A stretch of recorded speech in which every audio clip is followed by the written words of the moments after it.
Today on Know the Truth from Philip de Courcy. Life is not a meaningless cycle or circle of events. Forget the Lion King and the circle of life. It's not a Christian view on life. Life's not a circle, meaningless, endless. There's a beginning point and an end point. And with every tick of the clock, God is unfolding His purpose for every season and every day.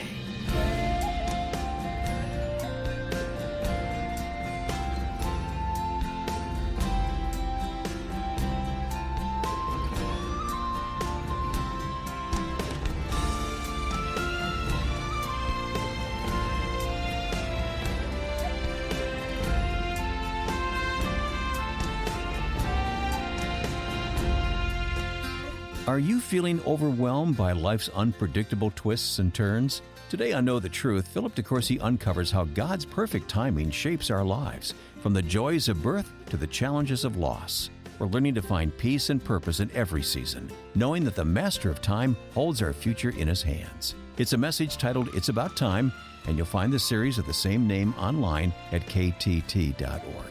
Now, with your Bible, turn to Ecclesiastes chapter 3 as we join Pastor Philip. In his biography of General William Booth, founder of the Salvation Army, Harold Begbie describes the moment when the old general learns from his son Bramwell that he's about to go blind. He's 83 years of age. It takes a moment or two for the shock of the news to settle in. The thought of not seeing his son's face again, at least in this life, tears at the old man's heart. But then the old soldier of the cross reaches out and takes his son's hand, and with a calmness of voice, he says, God knows best.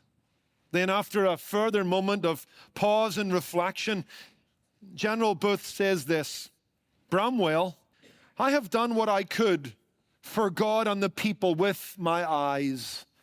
Now I shall do what I can for God and the people without my eyes. Striking, isn't it? In those words, General William Booth of the Salvation Army expresses a faith-filled recognition that there's a time and a season for everything. There's a time to be with your eyes, and there's a time to be without your eyes. There's a hidden hand managing the times that we find ourselves in and the times we find ourselves going through. That life changes, and we must change with it because God knows best. Sight gives way to blindness. Strength gives way to weakness. Health gives way to sickness. And ultimately, life gives way to death. There's a time to be born, and there's a time to die. Things don't stay the same, my friends. In fact, someone has said that time is a seamstress that specializes in alterations. Have you found that to be true? And yet, standing behind that fact, that things are constantly changing, that we find ourselves shuttled between this experience and that experience, some good, some bad, some to our liking, some not to our liking. Standing behind that reality, the Bible wants us to know that God has a given purpose and a given time for all of the things we go through. The psalmist says in Psalm 37, verse 23, that the steps of a good man are ordered by the Lord. Ephesians chapter 1 and verse 11 remind us that God is constantly working out all things after the counsel of His own sovereign and free will. And that certainly is Solomon's perspective. This is the point that Solomon wants to get across here in the passage before us in Ecclesiastes chapter 3. This section opens with a confession, yes, a celebration of the fact that God is the maker and master of every moment. That God has a plan. Listen to me. God has a plan that embraces every man, every woman, every child, and all their actions. Ecclesiastes 3 verse 1, to everything there is a season and a time for every purpose under heaven. And the great thing about this plan is that it's fitting, it's good, and according to verse 11, it's beautiful. Look at what we read in Ecclesiastes 3 verse 11. God has made everything beautiful in its time. Time is a divine tapestry that God is weaving together intricately and exquisitely. And that means, this is good, the future is not to be feared and the present is not to be fought. Because where you are and what you're going through has been appointed and ordered. That's what we're going to be taught here. Now, that should come as a bit of a surprise, because generally speaking, up until this point in the book, Solomon has been pretty down on life. And so one would expect him to be down on time, because what is life but a series of days and years? One would expect him to look at the clock and all that it brings and see it simply as another menacing aspect of life, because in its essence, time is mystifying. In its brevity, time is humbling. In its demands, time is paralyzing. In its tyranny, time mocks us. And at its end, time scares us. I think we would all identify with the words of William Shakespeare. I wasted time, now time doth waste me. How true that is. And yet Solomon doesn't talk in depressed tones. Solomon doesn't talk about the maddening, menacing nature of time. And I'll tell you why, because I think he's beginning in chapter 3 where he left off in chapter 2. He's picking up the threads he's already sewn into the fabric of this book. Look at verse 24 of chapter 2. Nothing is better for a man than that he should eat and drink, and that his soul should enjoy good in his labor. This also I saw as from the hand of God. Up until this point, Solomon has hardly mentioned God. But all of a sudden there's a break in the clouds. And he has us identifying a hand that's reaching down into life, a hand that gives life and orders life and blesses life. And this is the theme he's picking up here and expanding in chapter 3, because look at verse 12. I know that nothing is better, same language. I know that nothing is better for them, that is mankind, than to rejoice and do good in their lives, that every man should eat and drink and enjoy the good of his labor. It is the gift of God. So there's a turning in Solomon's thinking here. We're leaving the abject pessimism of chapters 1 and 2 behind to a large degree, although he'll pick that up again as we go along. But now he has us thinking about the God above the sun, and he wants us to view life and value life as from his hand and as a gift. And then he begins, therefore, to talk about time and how time is in God's hands. And our days are ordered by him and sent by him. And that's what he's picking up here. This is a move away from humanism to theism, from skepticism to faith. Now also, if we put it in the wider context of the book, it's no wonder that we would have a large section on the issue of time. Because if you're writing a book about life, does life have its meaning and significance and purpose and value? Then you better put some value on the tick of the clock. Does time have any value? What's its purpose? What's its place? And so Solomon addresses this. The word time appears here multiple times in this passage. Life can never be profitable unless time has value. There can be no purpose to life if there is no point to time. And so you and I are going to just work our way through this passage, and we're going to see that God has appointed an appropriate time for everything. Life is linear. There's a beginning point and an end point. And with every tick of the clock, God is unfolding his purpose for every season and every day. Solomon will get that across, and I hope to drive it home, because behind time is the God of time. Look at what we read here. There's a time, a purpose for everything under heaven. And yet, according to verse 11, God makes it all beautiful. God has a plan. God knows exactly what he's going to do. And he might let you know what he's going to do with you, but maybe not. Just going to have to trust him and take what comes, because that's his prerogative. I just want to remind you, God's sovereign. God can do whatever he wants. He's in heaven, Psalm 115, verse 3, and he does whatever he wants. Now, That shouldn't scare us. I'll get to that in a moment, but it's just a fact. And here's what you and I need to grasp, that whatever God does, according to verse 14, nothing can be added to it or taken from it, and that's why we need to fear before him.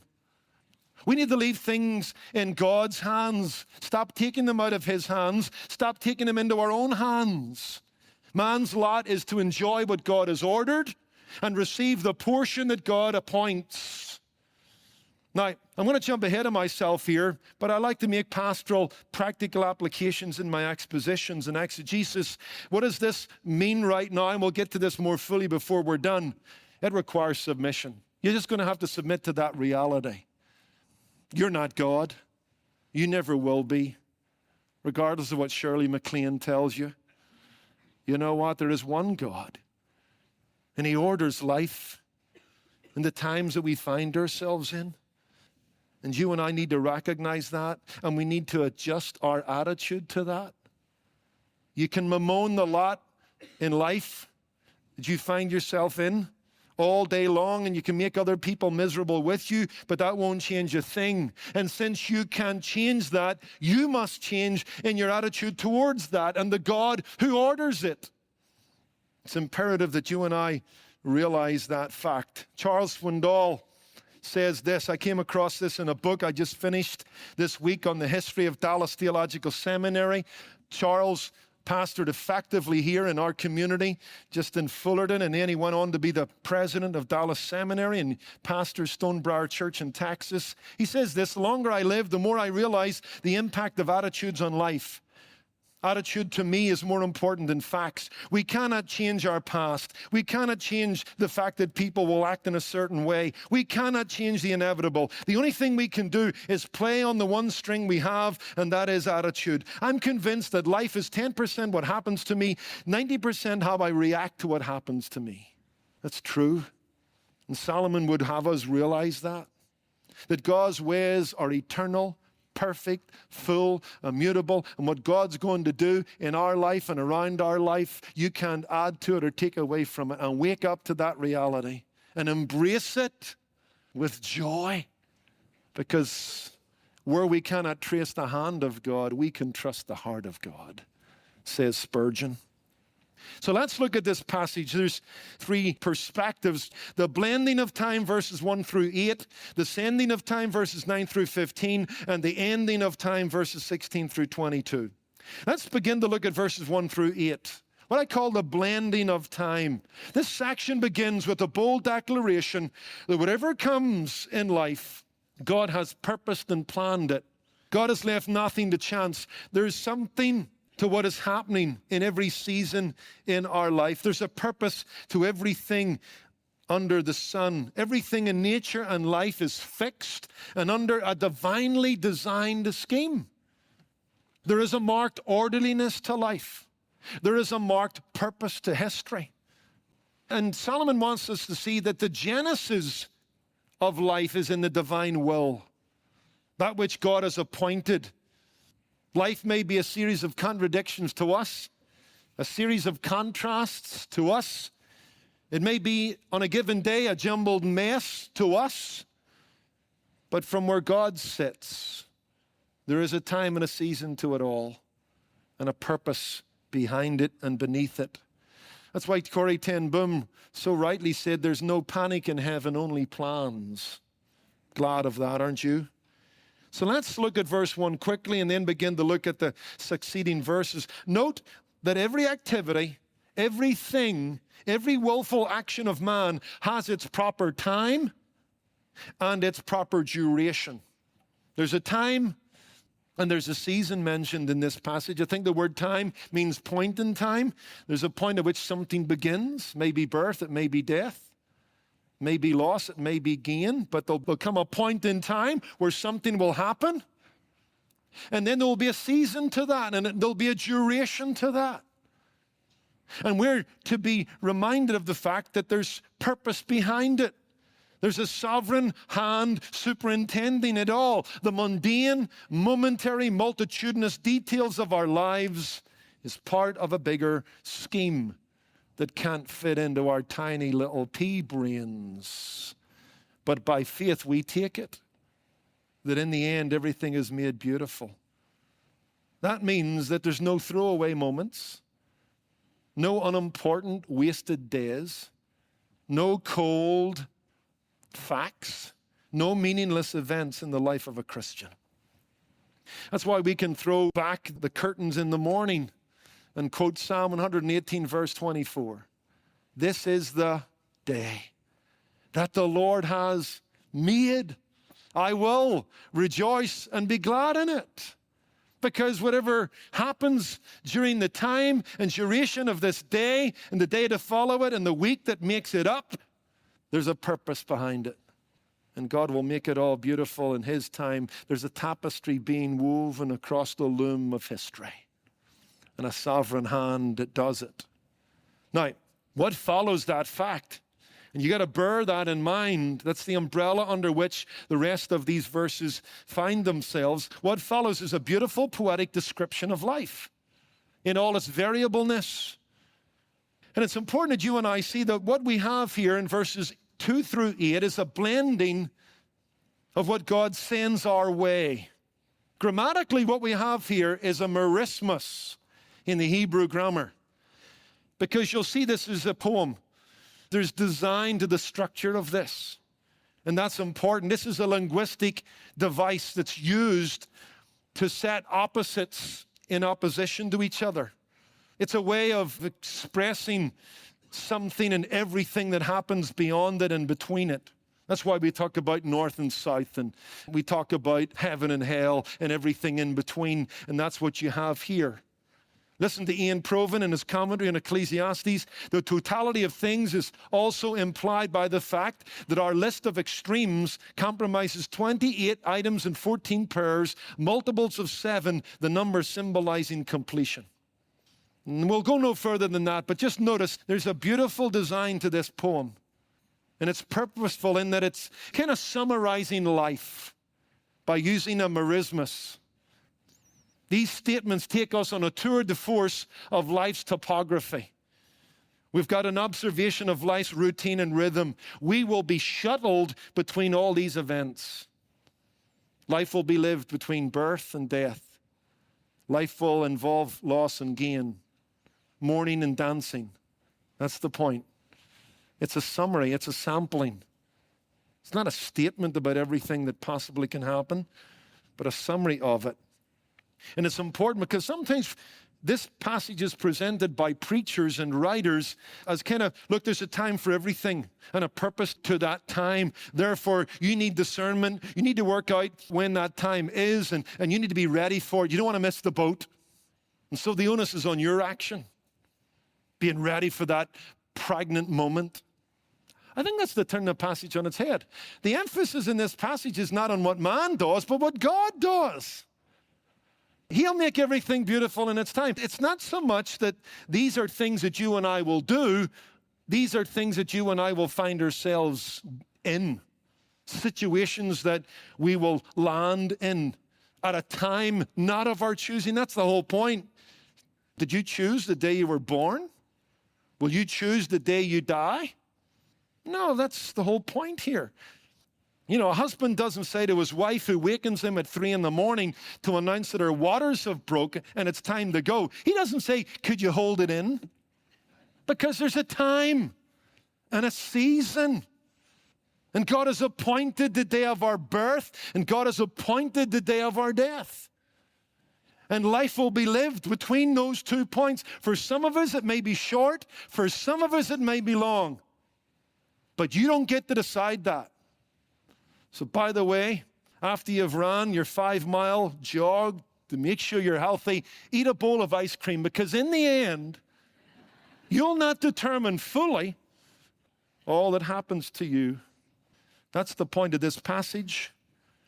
Life is ordered by a sovereign God. That doesn't make us passive.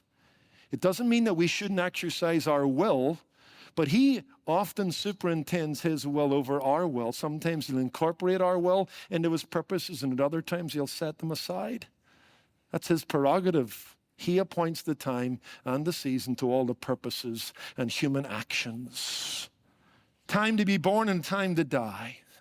Solomon speaks of the bookends of life here in verse 2. And it's natural that he would start here because life is lived between these points. Remember, this is a merismus, two opposites that include everything that happens in between them. And so Solomon starts there. And fundamentally, these are two events over which we have absolutely no control. I remember a particular afternoon, February 1991. I went out to Lisburn, a beautiful little town outside Belfast in Northern Ireland, to visit a dear saint in our church, Vera Brown, who was dying, and she knew it, and we knew it. It was only a matter of days. She wanted me to work on her funeral arrangements. She says, "Pastor, I've got two sons that aren't saved." And it broke her heart. And she says, "Pastor, preach the gospel. Talk about heaven. Talk about hell. Exalt the Lord Jesus. Don't talk about me. Talk about the Savior." I left there. I said, "Who ministered to who?" Got in my car, drove down the M1 motorway into Belfast to see June, who was nursing our second child, Laura, who had just been born. What a wonderful moment. And then I got back in the car to go home, and this verse came to me. There's a time to be born, and there's a time to die. Such is life. And God appoints the time. Then we read here, not only there's a time to be born and a time to die, but we read here there's a time to plant and a time to pluck what is planted. Israel was an agrarian culture. My first church was in a country area, half made up by farmers, and there were certain times in the year where just, the numbers in the congregation would go up and down because it was either seed time or it was harvest. And we could spiritualize that. If you look at Isaiah 5, verses 1 and 5, God says to Israel, "I planted you and I can pluck you," depending on your obedience. Paul doesn't even, speaking of the work of evangelism in 1 Corinthians 3, verses 5 through 9, reminds us somebody sows, somebody waters, but it's God that gives the increase. There's a time to plant. There's a time to pluck. We need to be part of that process. Yes, indeed. You're listening to Know the Truth with Philip de Courcy and the start of a message in Ecclesiastes titled, "It's About Time." If you tuned in late today, remember you can catch up online at ktt.org or with the KTT app or podcast. Again, here's Pastor Philip. I just want to express my gratitude for your continued support of Know the Truth. Week after week, our goal remains the same: to provide you with clear and compelling Bible teaching, both on the radio and online. We're passionate about amplifying the message of the gospel each day, just as the church in Thessalonica echoed out the word on a daily basis. Spreading the hope that is found in Jesus Christ far and wide is our mission and our heartbeat. Through our daily Bible teachings, my aim is to inspire you to draw closer to God, equip you for service in His name, and ultimately prepare you for the glorious future that awaits the church in heaven. And to ensure we're meeting our needs, we handpick various faith resources designed specifically for you. Wayne, would you mind sharing a bit more about our current offerings? Yes, of course, I'd love to. In August, we're offering a book titled Investor Disappointments, Going for Growth, a book that encourages readers to trust in God's plan and embrace the growth that comes from enduring hardships. If you want to learn how to cultivate a faith that not only survives, but thrives in the face of adversity, this is the book for you. A copy of Investor Disappointments is yours when you give a gift of any amount to Know the Truth. Just call 888-644-8811 or give online at ktt.org or send your check and request the book in the mail. Write to us at Know the Truth, Post Office Box 30250, Anaheim Hills, California, 92809. I'm Wayne Shepherd. Be sure to come back tomorrow when Philip de Courcy continues this message, It's About Time. That's Friday on Know the Truth. Today's program was produced and sponsored by Know the Truth Incorporated. Jesus said, "You shall know the truth, and the truth shall make you free."